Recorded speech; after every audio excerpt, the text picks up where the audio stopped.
So I do use things like chalk and oil pastels, but they're kind of stacked up over here, and I don't really feel like moving a bunch of, have like books and stuff on them, so I'm not really gonna move it around. But you can kind of find those anywhere. Chalk and oil pastels, they're really good for, like, my favorite is the chalk ones because they're easy to blend, I think, and you can get some really beautiful pieces using that. I don't have any examples, I don't think, around me, but they make some beautiful artwork. You can Google that if you want to see what they look like, or if you want to buy some. I recommend. And the oil ones also make really beautiful artwork as well. So that was the first thing I wanted to talk about. The next thing is something just to kind of help you stay organized. I recommend getting a little like basket type of thing. I don't really know what these are called exactly, but anyway, it's got, you can put your supplies in it, and you can carry this with you if you're on the go. I also recommend that you have some kind of pen. That's what this little star thing is. It's a pen, and that should help you a lot. Also, some kind of pencil if you're wanting to sketch. I'm going to talk about the sketching first, and then I'll get to the painting. I also have some ins and outs in this little thing. I have various types of paint, and I have a glue stick. I have some rolls of duct tape.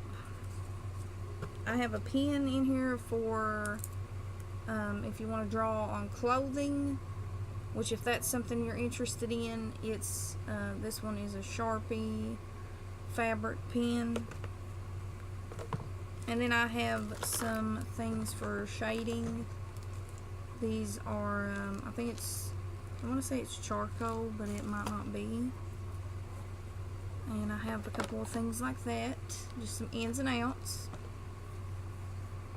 And now we're going to take a look at some of the stuff I have laid on my bed here. So if you've been watching any of my art related videos, you know that I have a sketchbook, which you can get these pretty cheap really anywhere. Or if you don't want to do that, you can just get some white paper, or you can draw on paper with lines. It doesn't really matter. It's whatever you want to draw on. And even with the sketchbook, I'll draw on random pieces of paper. So I just recently got these two things. One of them being this set of gel pens, which you can get honestly anywhere. I got these at Walmart. There's like 24 of them. Some of them are sparkly, some of them are like metallic, and some of them are just kind of regular. And then this was sort of a these are a little pricey when you go and look them up. That's because they're supposed to be some of the best of the best, and I have them in a little tin. They're coloring pencils, and they are Prisma Premier coloring pencils, and there's 24 of them in this little tin. And here are the colors you can get. That's the bottom, and then this on the top. So these are a little pricey, but they work really well, and they're really like smooth on paper, so they look really good as well.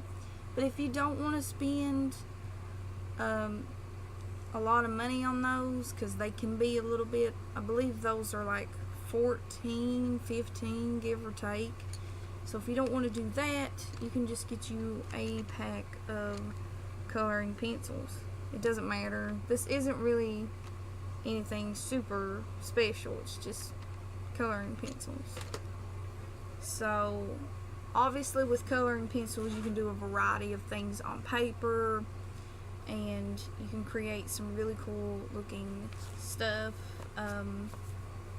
I'm trying to find, you can make some drawings like this with the Prisma ones,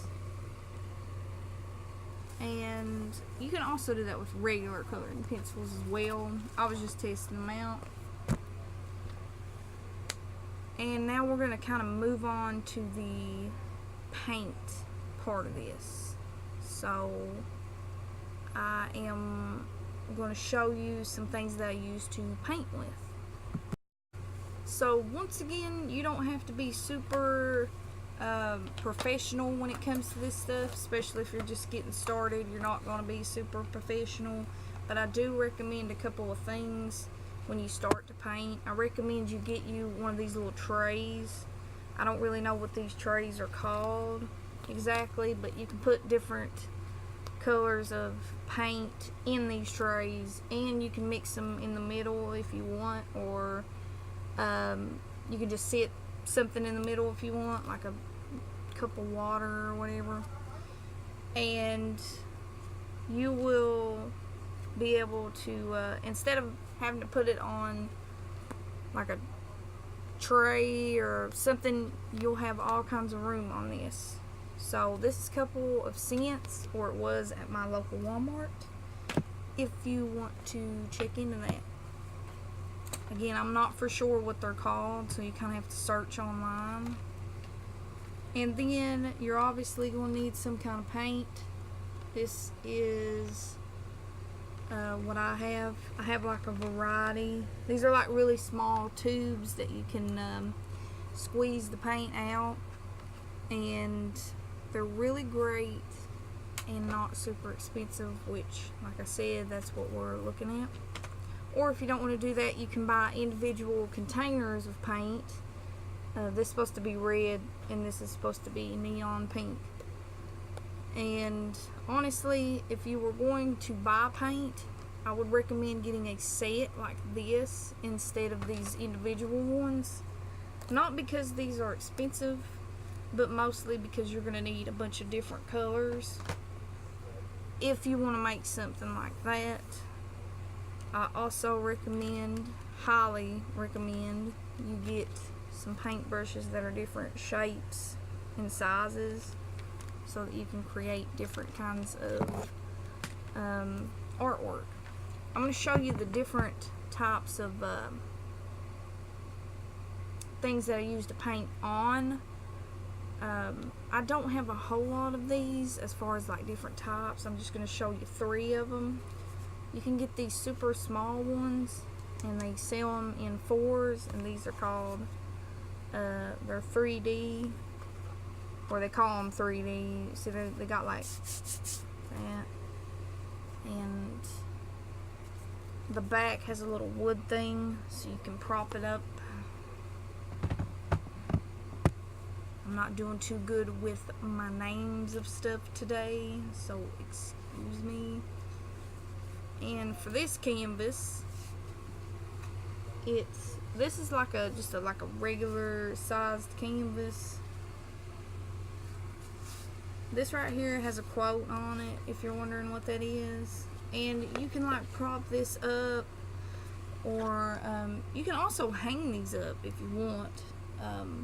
I don't. I just kind of have them around. And so yeah, there's a whole lot you can do with these canvases. And then of course you can get just a like solid, this is a flat canvas. The back of it's just white. Here it is. See, it's not like 3-dimensional or anything, it's just flat. This was what I first started with. I didn't have these regular canvases, so I tried this flat one. And these are just as good as these. They're kind of made out of the same materials, just about.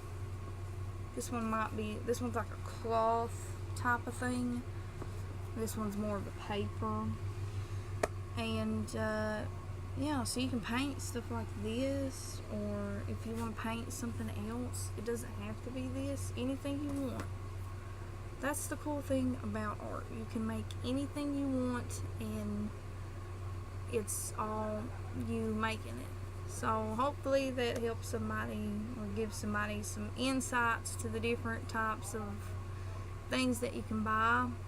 You can search online on, there are literally millions of places that you can get these types of things. I just thought I would put my 2 cents on what I think would be helpful for someone who's just getting started. And if you have any questions, feel free to hit me up on my social media accounts. They're down below in the description. You can comment questions in the comment section if you want. Give this video a thumbs up if you enjoyed it, and please subscribe to my channel. I post videos every Saturday. I will see you guys next Saturday.